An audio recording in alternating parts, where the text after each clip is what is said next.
The Vegas win totals, specifically from FanDuel, which I'm using today, are out for the Big Ten Conference. And I want to go through them and provide you all with some picks. Give what I think are some pretty obvious overs and unders, at least from my perspective. If you strongly disagree, that's encouraged. Please comment that strong disagreement down below as the video goes on. And also give some ones that I think are riskier and ones that I would stay away from. I don't bet, but it's fun to go through these win totals, look at them, see what Vegas thinks or what they think is close to this team's most likely outcome, and discuss it. It's fun. So before we begin, please hit the subscribe button and click the notification bell so that you can get notified when I go live Sundays, Mondays, Wednesdays at 6 p.m. Eastern Time, or when we release daily content here. Like the video and comment your thoughts down below as the video progresses, discussing your thoughts, your reactions to my takes. I love to hear it. And also make sure to click the notification bell for any of the podcasts and playlists I have in the video description, and check out the description to join our free Discord server. All of these things I've asked you to do are free. They don't sign you up for anything. So just do them. It helps you out, helps me out. Thank you very much. So let's look at the Big Ten win totals here. Let's check them out. When I look at the Big Ten win totals, my apologies for that glitch right there. I don't know exactly what that was. Ohio State, Penn State, and Oregon are first at 10.5. Michigan, Indiana, and Illinois are tied for fourth at 8.5. Nebraska, USC, Iowa, and Washington, they are tied for 7.5, over under. Minnesota's at 11th with their win total set at 6.5. Michigan State, Wisconsin, Rutgers, and UCLA are all tied for 12th for 5.5. And then some others that I just didn't include in the column because they're pretty small, didn't have the space. Maryland over under 4.5 wins, Northwestern over under 3.5 wins, and Purdue over under 3.5 as well. So those are the Big Ten win totals right there. Obviously, you have your tier 1, which is extremely clear. That being Ohio State, Penn State, and Oregon. Those are the clear tier 1s. And then you have your tier 2s, Michigan, Indiana, and Illinois. And then you could include some of these teams in tier 3 because schedules determine win totals, not just power ratings. But some of these will also be tier 3 too. Nebraska, USC, Iowa, Washington. Maybe Minnesota could be included with them.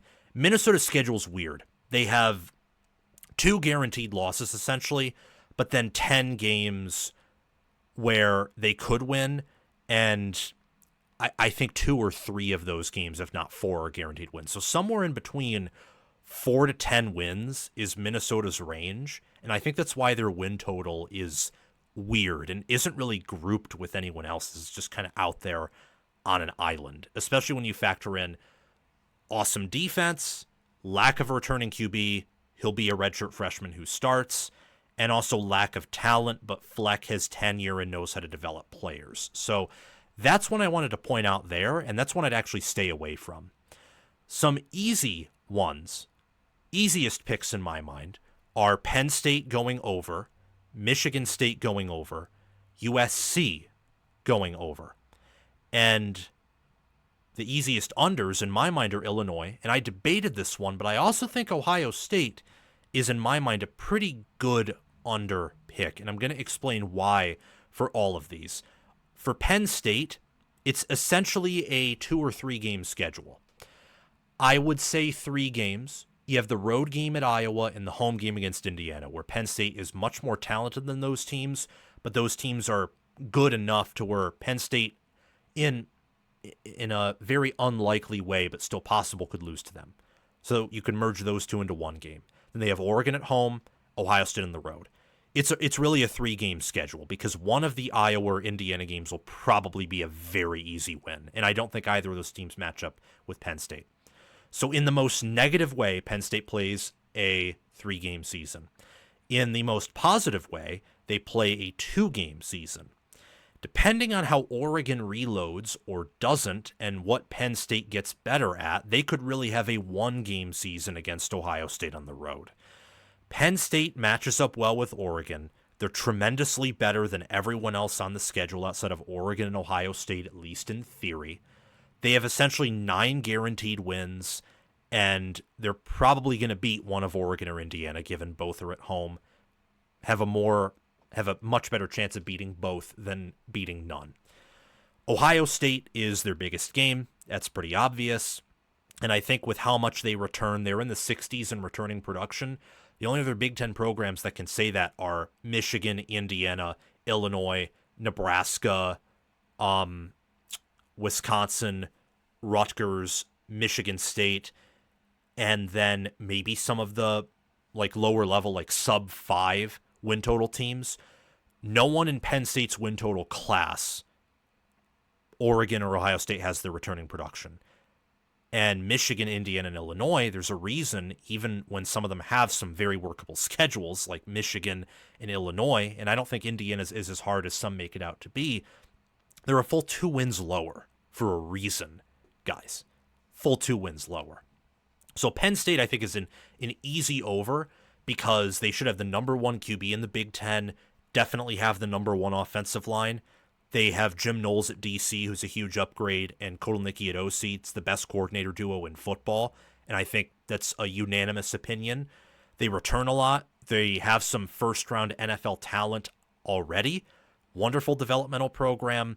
I could go on and on and on, but sometimes you can just use simple language to describe why something should be picked this way, or why you should make this prediction or go with this prediction. It's the fact that Penn State last year was arguably a top 5 team in the sport, and they're the only top 5 team in the sport who returns more than 60% of their production. The only one. And they're also the only team who returns 60% of their production, and they're top 4 in rookie draft players from their school in terms of snaps. So when their players get drafted, they're playing in the NFL. They're NFL ready. And combine that with the coordinators and everything else I mentioned, I think it's pretty clear that Penn State's going to at least go 11-1. Ohio State or Oregon may drop them to 11-1, but that's not below their win total of 10.5. Easy over. For Michigan State, do you really think they're going to go 5-7 again with that staff? And with a quarterback like Aiden Giles, who at times showcased that he may have had a 5-star ceiling? They return 60% of their production. They don't travel to Oregon. They don't host Ohio State. There are Ohio State games against Penn State, but they don't have a road trip against anyone who will probably be as good or that much more talented than them, like Oregon was last year. They also don't play Boston College on the road. They host Boston College. And they have a neutral site game against Maryland, who they should be much better than. They beat them last year and they return more. They should be better than UCLA and they get them at home. And then Michigan's win total's 8.5. They play Indiana on the road, but Indiana's win total's 8.5. They play Nebraska on the road and Minnesota on the road, but 7.5, 6.5 win total. Michigan State plays a lot of teams who by preseason power ratings are better than them, but the only one they play who's dramatically better than them from a preseason standpoint is Penn State. That's it. There are several opportunities for them to realistically punch above their weight class and earn that 6th or even 7th win. And I think with the staff they have and with the track record Jonathan Smith has, it's an easy over. For USC, Lincoln Riley, including last season, where 5 of his 6 losses were by 1 score. And I count that USC game against Notre Dame as a close loss. I do, because having 2 pick sixes in the fashion they did and being able to tie up Notre Dame and play competitively with them when Notre Dame could do whatever they wanted on offense is impressive. I think it exposed Notre Dame's defense a bit and also showed that Riley and the team still has it on offense. He wins 70% of his close games, including the 5-6 close losses they had last year. Last year was his worst on offense, worst QB, even worse than Spencer Rattler in 2020. And Miller Moss for much of the year was probably the same as Rattler in 2021. So at least tied for worst for quarterbacking under Riley. How won't they get better? A lot went wrong for them last year, and their schedule is easier. They don't have to travel to Michigan and Maryland and Minnesota. They don't have to do that. They don't. Their traveling is much more aligned, and they get Michigan off of a bye and at home this time. And then before they go to Notre Dame on the road, they get a bye after. So Michigan and Notre Dame are some of their bigger games. They're back-to-back, and they're sandwiched in between byes. So they're going to be rested for those games. And D'Anton Lynn's also going to be in year 2. The defense improved dramatically last year from 23. I think in year 2 it's going to improve dramatically again, especially with Gentry getting a full preseason to rest and the staff getting another full preseason to work with these guys. So I think USC is an easy over. I think this team's going 8-4 and 9-3. Could very well be better than that, even because I think the schedule aligns nicely. Ohio State and Illinois. Those are my easy unders. For Illinois, it's the fact that they return a bunch, and I mean a bunch. But when Ohio State, or when Penn State, or when Oregon, or Michigan, or USC, or these programs that recruit at a top 15 level, when they return a bunch, you think, oh my gosh, they recruit well, they have awesome staffs, they have won in a very sustainable way, and you're like, okay, yeah, this is think of Clemson. Oh my gosh, yeah. Well, of course they can win it all. Last year they pushed Texas more than Texas would have liked, and they blew out all of the opponents that were drastically inferior to them. Why? Of course Clemson, with all they return, can win it all. Well, why can't Illinois? Because Illinois wasn't top 40 in power ratings last year, and half of their wins were by one score. Half of them. And if Michigan had competent QB play, and if Rutgers' defense wasn't injured and absolute trash, for lack of a better term, last year, they go 7-5. They do. And while I think they will be much better in a power rating sense, and I think they are going to go bowling and actually are going to have a winning season, so at least 7 wins, I think 7 or 8 wins is the most likely outcome here. I don't think they're going to win 9 games or more again, and if they do, then I'll be wrong. But they lost 2 close games, maybe only 1 if you don't count the Penn State game as a close one, even though by score it was. And they won 5 close games, 6 if you count the Michigan one as being close. That's an insane record. And they have to play USC at home, Indiana on the road, Ohio State at home. They have to travel to Washington, travel to Duke in week 2. A lot of places for them to drop a game. So I think with how the O-line struggled last year, what they lose on the D-line, the fact that they have some questions with coordinators, and Bielema's a pretty up and down guy, same with the Illinois program, I think it's an easy under at 8.5. At 7.5, which is where the win total previously was, I would have stayed away from it. But at 8.5, yeah. I mean, Vegas is even telling you it's heavily juiced to the under. And I think a lot of people are betting the over there. That's a trap. Don't fall into it. That is the easiest pick in my mind on this entire list, is Illinois under 8.5. Ohio State under 10.5 was hard. Very hard. Because Ohio State hasn't won fewer than 11 regular season games. Last year they did, but then the prior 2 years, even with some of their struggles in 2023, they won 11 games in the regular season. They did in 2022. And in 2021 and last season, all of their losses, except for the Michigan one in 21, were close. So there was an easy path to 11-1. But let me tell you why I think Michigan, or not Michigan, but Ohio State, why I think the Buckeyes are probably going to go under 10.5. So why do I think that? Why do I think that? Well, I think that because while their schedule's easier than last year, they still have to travel to Washington, to Wisconsin, to Illinois. All of those teams have win totals of either over 7, or with Wisconsin they would if they didn't have America's toughest schedule.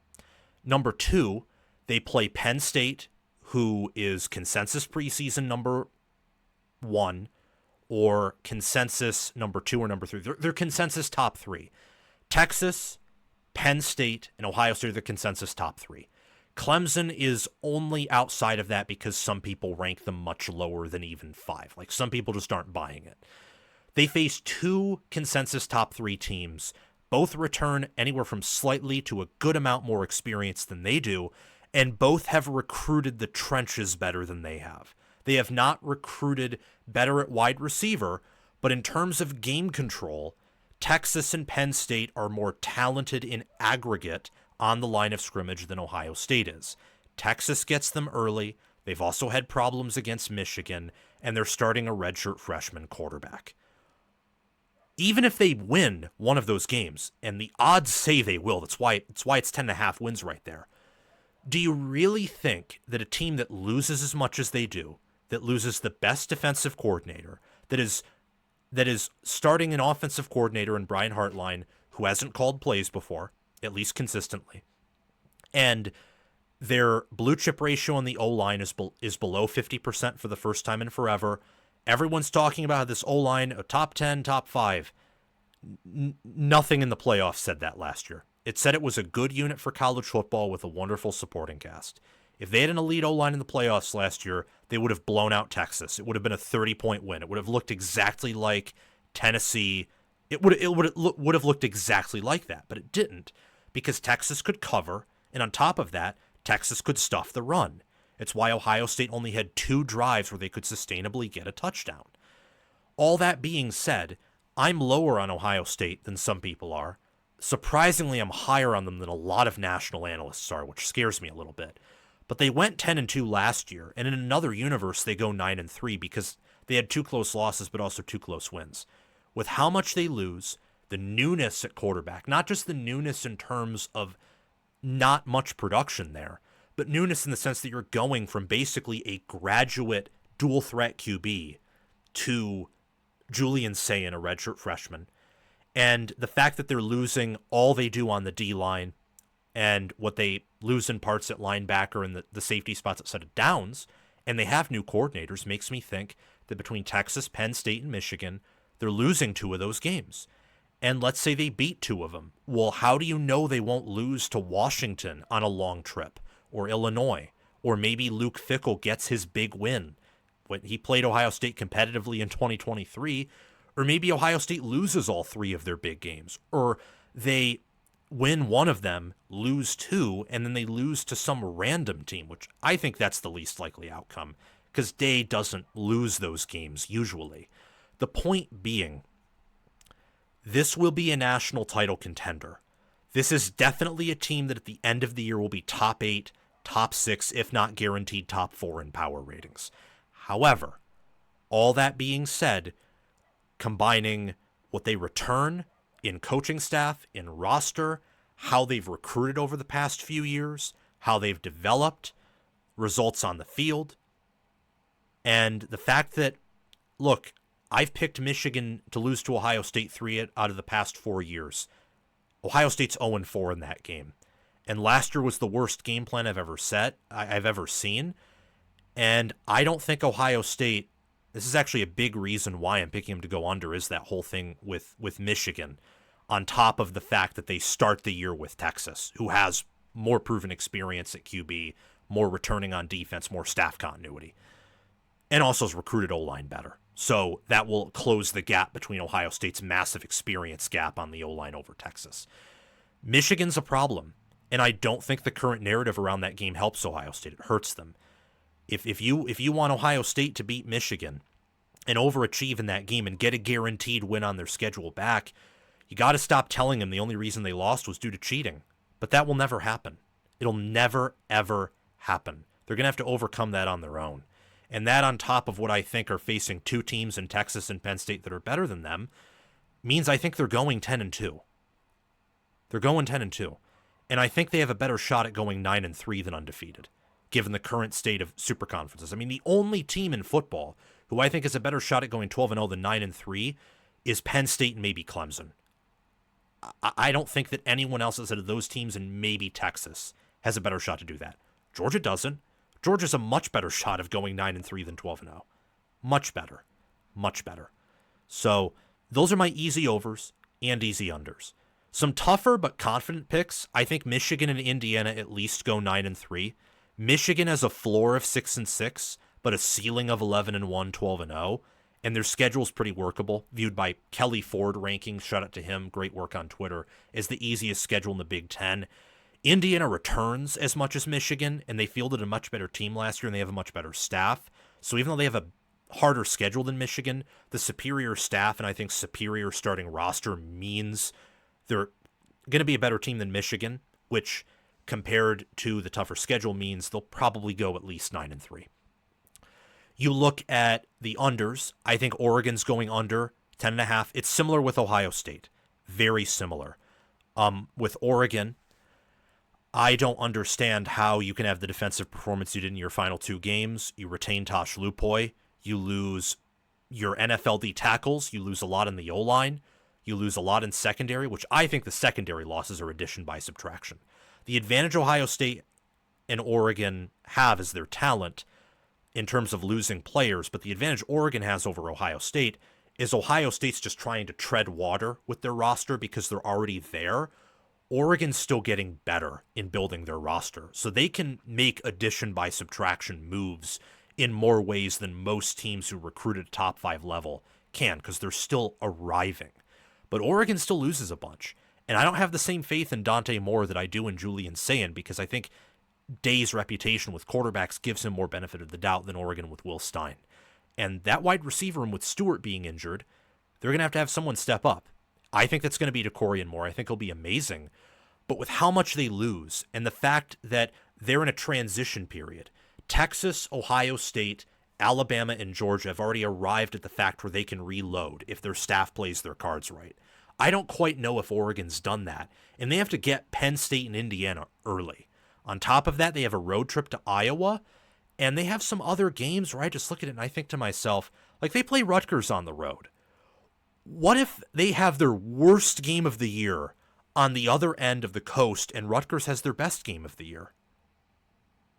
I don't know. We saw 16-13 against Wisconsin last year, and Rutgers is nearly double the travel distance, or at least 1.5 times the travel distance. A lot of things with this schedule, they could work in Oregon's favor, but they could also work against Oregon, depending on how they replace that talent.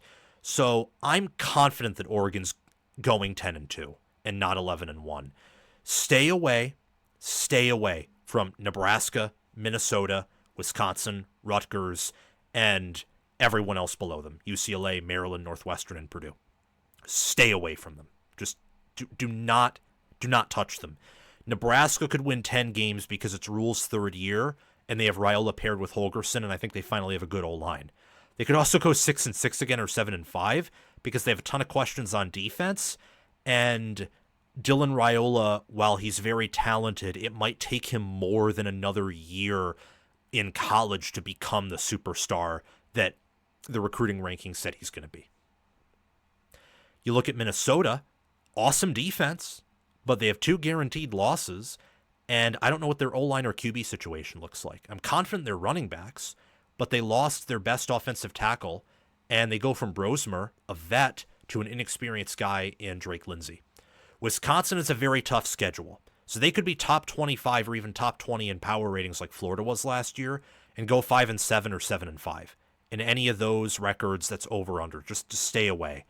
UCLA, Maryland, Northwestern, and Purdue, I think are teams that I view are so bad that I could pick them going under, especially UCLA. I think that's inflated because of Nico.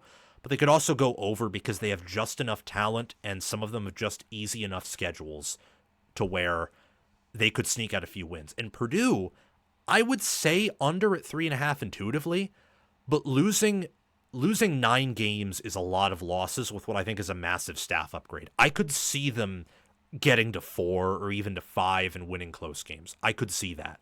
And then circling back to some confident picks, but tougher ones, Iowa, they'll improve on offense, but that defense is questions, and they play Oregon, Penn State, and Indiana. Washington, they have the QB, they have the wide receiver, they have the running back. I just don't think they have it on defense or the trenches right now. And if I am going to be wrong anywhere, it's going to be Oregon, who's plus 100 at over 10.5 wins, or Nebraska, who's minus 134 at over 7.5. Those are odds from today at FanDuel. Oregon has an easy enough schedule relative to facing top 10 opponents to where they could lose to Penn State but beat everyone else pretty easily. And for Nebraska, they're heavily favored to go over 7.5 wins, and I might be overthinking their situation. If the offense is awesome, and awesome in the sense of the best Nebraska offense we've seen in years, and a top 30 unit, which is way better than what it was last year, and the defense is just average, they're going over, probably. The odds say that at least. And a lot of the teams they play outside of Michigan, Penn State, and maybe USC, and maybe Iowa when you factor in development, they have a talent edge over. Like, talent edge in recent history, even going the most pessimistic route possible, says this team's going 8-4. So I might be wrong to tell you to stay away from Nebraska. It might be just intuition and something that's obvious to pick them to go over. I don't know. We'll have to see. But thank you for tuning in. I really appreciate it. And I don't know why that glitch happened, but whatever. It didn't block out any graphics, didn't ruin the quality. Still, it's a good video. I had a lot of fun doing this. So like if you haven't already, subscribe, hit the bell. I appreciate you very much, and I will see you all very soon.